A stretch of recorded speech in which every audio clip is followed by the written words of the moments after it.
Pernah terpikirkan sebuah pertanyaan sederhana tapi mengusik? Kenapa ada orang yang sudah bekerja keras sekuat tenaga, pagi sampai malam, tapi hidupnya tetap di situ-situ saja? Bukan karena mereka malas, bukan pula karena mereka tidak punya kemampuan, tapi seolah ada tembok tak kasat mata yang selalu menghalangi langkah mereka untuk naik kelas. Mungkin jawabannya bukan sekedar kurangnya uang atau peluang, melainkan sesuatu yang lebih dalam, yang bersumber dari dalam diri sendiri. Selama 24 tahun hidup dan lebih dari 10 tahun menapaki dunia kerja, saya melihat satu benang merah yang sering luput dari perhatian. Ada karakter tertentu yang diam-diam jadi penghambat terbesar seseorang untuk maju. Karakter ini seperti penyakit yang tak terlihat. Ia tak membunuh secara langsung, tapi perlahan merusak potensi, menghancurkan semangat, dan membatasi peluang. Ironisnya, semakin kita menyangkal keberadaannya, semakin kuat cengkeramannya dalam hidup kita. Inilah yang membuat saya terdorong untuk berbicara di video ini. Bukan untuk menggurui, apalagi menghakimi, tapi untuk mengajak kita semua, terutama generasi muda, melihat lebih jujur ke dalam diri sendiri. Mungkin kita sudah berusaha keras, tapi kalau ada karakter yang salah dan dibiarkan terus hidup dalam diri, maka sebesar apapun kerja keras kita, hasilnya akan terus bocor di tengah jalan. Sudah saatnya kita berhenti menyalahkan keadaan dan mulai membereskan yang ada di dalam. Dan disinilah letak masalahnya. Kita sering berpikir bahwa kemiskinan adalah akibat langsung dari kurangnya uang. Padahal, kalau ditelusuri lebih dalam, kemiskinan seringkali hanya gejala dari akar masalah yang lebih kompleks. Karakter. Bukan karakter dalam arti moralitas belaka, tapi pola pikir dan kebiasaan batin yang tanpa sadar kita pelihara sehari-hari. Inilah yang saya sebut sebagai penyakit kemiskinan. Bukan penyakit fisik, tapi penyakit pola pikir yang membuat kita berhenti tumbuh, berhenti belajar, dan akhirnya berhenti bergerak maju. Penyakit ini tidak terlihat, tidak terdengar, tapi dampaknya nyata. Ia bisa membuat orang yang sebetulnya cerdas tetap stagnan. Ia bisa membuat seseorang yang punya peluang emas menyia-nyiakan semuanya hanya karena takut, ragu, atau terlalu percaya diri secara salah arah. Penyakit ini menyusup dalam bentuk sikap, malas belajar, enggan menerima kritik, merasa sudah tahu segalanya, atau bahkan terus-menerus menyalahkan orang lain dan keadaan. Selama penyakit ini dibiarkan tumbuh, berapapun uang yang masuk tetap akan habis, berapapun peluang datang tetap akan hilang. Video ini dibuat bukan untuk menyindir atau merendahkan siapapun. Justru sebaliknya, ini adalah ajakan sadar. Karena satu-satunya cara untuk keluar dari lingkaran kemiskinan yang tidak berkesudahan adalah dengan mengidentifikasi dan menyembuhkan penyakit yang satu ini. Kita tidak bisa mengubah masa lalu, tapi kita bisa memilih untuk tidak lagi terjebak dalam pola lama yang sama. Dan semua itu dimulai dengan satu hal, kejujuran terhadap diri sendiri. Kalau kita bicara soal karakter penghambat, banyak orang langsung menyebut kebodohan sebagai penyebab utama kemiskinan. Tapi mari jujur, di era sekarang, akses informasi begitu terbuka lebar. Kamu bisa belajar apapun secara gratis, dari YouTube sampai e-book, dari podcast sampai seminar online. Jadi, apakah benar kebodohan masih jadi alasan yang relevan? Faktanya, kebodohan hari ini bukan lagi karena tidak tahu, tapi karena tidak mau tahu. Bukan karena tidak ada akses, tapi karena tidak ada kemauan. Orang yang malas membaca, enggan bertanya, merasa sudah tahu segalanya, itulah bentuk kebodohan modern yang sering tak disadari. Dan ini bukan masalah IQ, bukan soal gelar, ini soal sikap. Banyak orang cerdas secara akademis, tapi tetap gagal secara finansial karena tidak punya kebiasaan belajar hal-hal yang penting dalam hidup, tentang uang, relasi, atau bahkan mengatur waktu. Akibatnya, mereka terus mengulang kesalahan yang sama, merasa dizolimi dunia, padahal sesungguhnya mereka menzolimi diri sendiri dengan tidak membuka diri terhadap pengetahuan baru. Tapi jangan salah paham, kebodohan bukanlah vonis mati. Justru dari sinilah perubahan bisa dimulai. Saat seseorang menyadari bahwa dia tidak tahu, dan ia punya keberanian untuk belajar, disitulah titik balik terjadi. Dan jika kamu termasuk yang selama ini menghindari belajar karena merasa nggak penting atau belum waktunya, maka izinkan saya bilang, mungkin selama ini kamu bukan sedang kekurangan peluang, tapi sedang disabotase oleh ego yang menyamar jadi rasa puas diri. Setelah kebodohan, karakter berikutnya yang sering jadi batu sandungan adalah kemalasan. Tapi jangan buru-buru membayangkan seseorang yang tidur seharian atau cuma rebahan sambil scroll TikTok. Kemalasan zaman sekarang jauh lebih canggih. Ia menyamar jadi self-care, jadi me time yang berlebihan, atau bahkan gue lagi cari mood dulu. Kita menyebutnya istirahat, padahal yang sebenarnya kita lakukan adalah menunda hal penting yang kita tahu harusnya dikerjakan hari ini. Kemalasan tidak selalu terlihat mencolok, tapi dampaknya brutal. Ia mencuri waktu sedikit demi sedikit, hingga tanpa sadar kita sudah kehilangan momentum. Ia membuat kita selalu punya alasan untuk menunda. Nanti aja mulai bisnisnya, besok aja belajar investasinya, tunggu siap dulu baru ambil resiko. Padahal hidup tidak pernah menunggu. Satu hari malas bisa jadi sepele, tapi kalau jadi kebiasaan, itu bisa jadi penyebab kenapa kamu masih di titik yang sama sejak 3 tahun lalu. Yang lebih mengkhawatirkan, kemalasan sering datang beriringan dengan ketakutan. Takut gagal, takut terlihat bodoh, takut ditolak, jadi kita diam dan berdalih bahwa diam itu aman. Tapi sebenarnya, diam itu mahal. Diam itu membunuh potensi kita secara perlahan. Dan kalau kamu merasa stuck hari ini, coba jujur ke diri sendiri. Kamu benar-benar sibuk? Atau sebenarnya cuma berpura-pura sibuk agar tidak merasa bersalah karena belum bergerak? Kemalasan mungkin mencuri waktu, tapi ketakutan mencuri masa depan. Banyak orang gagal bukan karena mereka tidak mampu, tapi karena mereka terlalu takut mencoba. Takut gagal, takut malu, takut apa kata orang. Ketakutan ini seringkali tidak disadari karena kita membungkusnya dengan kata-kata yang terdengar bijak. Gue realistis aja, atau nanti dulu, belum waktunya. Padahal yang terjadi sebenarnya adalah kita membiarkan ketakutan memegang kemudi hidup kita. Ketakutan membuat kita berpikir terlalu lama, menimbang terlalu dalam, sampai akhirnya kita tidak bergerak sama sekali. Ini yang disebut paralysis by analysis, diam karena terlalu banyak mikir. Sayangnya, hidup tidak kasih reward buat yang cuma berpikir. Hidup kasih hasil buat mereka yang bertindak, meskipun belum sempurna. Banyak peluang emas dalam hidup datang bukan karena kita sudah siap, tapi karena kita berani bilang, Bismillah, coba dulu. Dan inilah ironi yang menyakitkan. Semakin kamu takut gagal, semakin kamu kehilangan peluang untuk sukses. Ketakutan itu seperti lubang kecil di ember besar. Lama-lama, habis juga isinya. Kalau kamu ingin tumbuh, kamu harus rela terlihat bodoh, merasa canggung, bahkan gagal beberapa kali. Tapi, dari situlah kamu belajar, berkembang, dan akhirnya menang. Ingat, kamu nggak butuh jadi berani dulu baru bertindak. Kamu bertindak dulu, baru nanti keberanian akan tumbuh di sepanjang perjalanan. Dari semua penyakit karakter, keangkuhan adalah yang paling licik dan mematikan. Kenapa? Karena berbeda dengan kebodohan, kemalasan, atau ketakutan yang bisa dirasakan dan dikenali, keangkuhan justru membuatmu merasa tidak punya masalah. Kamu merasa sudah tahu segalanya. Kamu merasa kritik tidak berlaku untukmu. Kamu yakin bahwa pendapatmu selalu yang paling logis. Padahal, justru disitulah jebakan terbesar berada. Saat kamu terlalu sombong untuk belajar, kamu juga sedang menutup semua pintu untuk berkembang. Keangkuhan sering datang dalam bentuk halus. Kamu menolak masukan dengan alasan nggak cocok sama gayaku. Kamu cuek terhadap nasihat karena merasa lebih paham. Atau kamu meremehkan orang lain yang lebih sukses karena kamu pikir mereka cuma beruntung.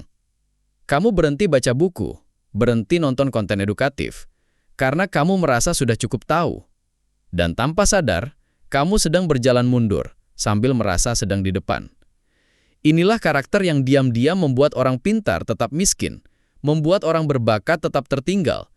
Karena selama kamu tidak bisa mengakui bahwa kamu bisa salah, kamu tidak akan pernah benar-benar belajar. Dan selama kamu merasa selalu di atas, kamu tidak akan pernah tahu bagaimana caranya naik level.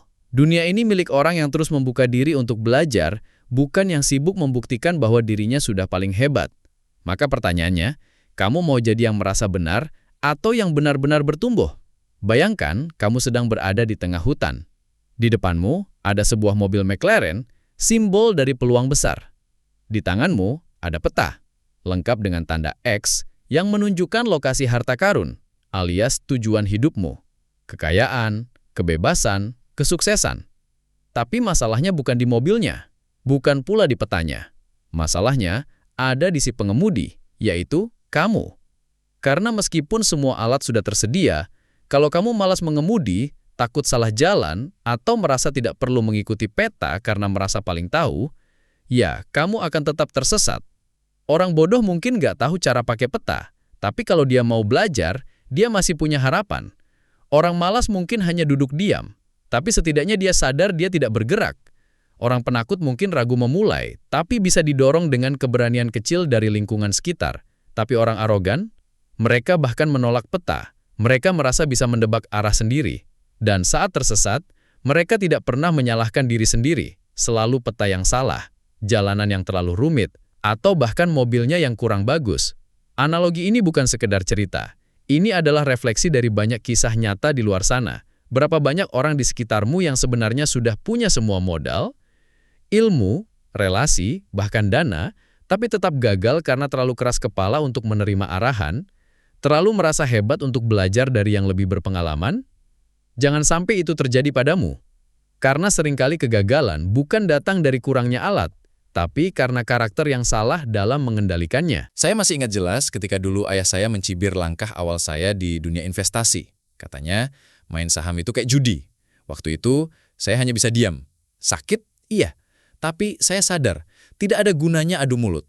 Karena pada akhirnya, satu-satunya bahasa yang didengar semua orang, termasuk keluarga, adalah hasil. Dan ketika saya mulai menunjukkan peningkatan, saat angka di rekening mulai stabil, tiba-tiba omongan berubah. Kamu ngajarin bapak dong. Disitulah saya belajar satu hal penting. Jangan buang waktu mencari validasi dari orang lain. Nggak semua orang akan percaya pada visi kamu, terutama kalau kamu belum punya bukti. Tapi justru karena itu, kamu harus diam-diam bekerja keras. Jangan banyak bacot. Jangan sibuk pencitraan. Tunjukkan melalui tindakan, bukan opini.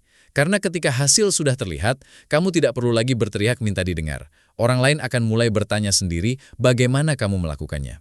Buat kamu yang sekarang sedang berjuang dan tidak dianggap, ingat ini baik-baik. Diam bukan berarti lemah. Diam bisa jadi strategi paling mematikan. Biarkan hasil yang bersuara. Bukan status di Instagram, bukan flexing receh.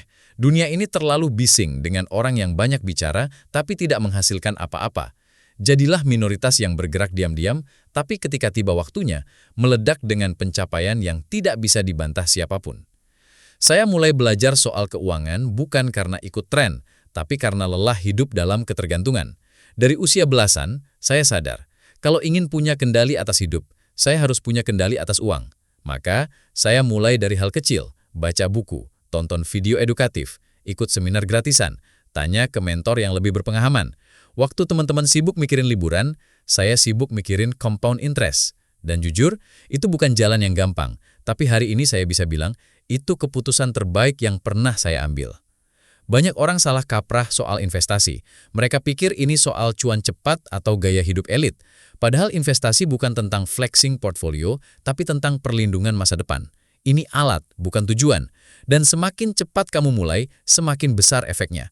Kamu gak perlu nunggu mapan untuk belajar soal uang, karena justru dengan belajar sejak dini, kamu bisa jadi mapan lebih cepat dari yang lain.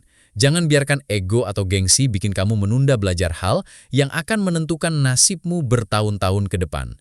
Jadi, kalau kamu sekarang masih bingung mulai dari mana, mulailah dari satu keputusan kecil. Berhenti mencari jalan pintas. Mulailah membangun pondasi. Belajar, baca, gagal, bangkit, ulangi. Dan ingat, kamu tidak sedang berlomba dengan orang lain. Kamu sedang berinvestasi pada satu hal yang paling berharga dalam hidup, kebebasanmu sendiri.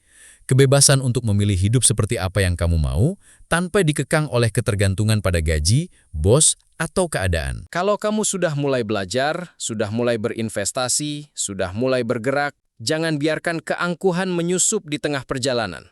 Kadang, saat kita baru tahu sedikit, kita merasa tahu segalanya.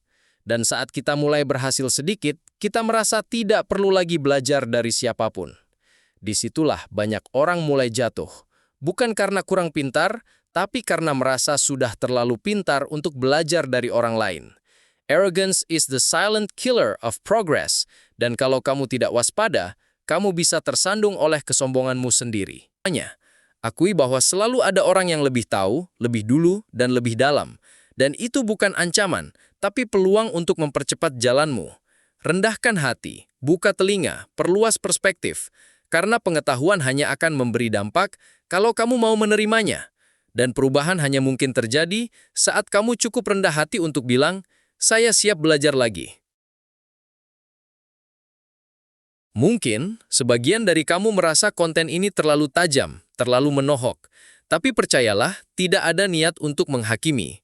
Justru sebaliknya, video ini dibuat karena peduli. Karena saya tahu, banyak dari kita sebenarnya punya potensi besar, tapi sayangnya terjebak dalam karakter yang diam-diam menggerogoti dari dalam. Dan kalau tidak ada yang bilang secara jujur, siapa lagi yang akan menyadarkan kita? Kadang, tamparan paling menyakitkan justru datang dari orang yang paling peduli. Dan saya berharap video ini bisa jadi tamparan yang mana yang harus kamu lawan duluan. Karena perubahan besar nggak butuh start yang sempurna, cukup butuh niat yang jujur dan langkah pertama yang berani.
Sekarang, mari kita rekap.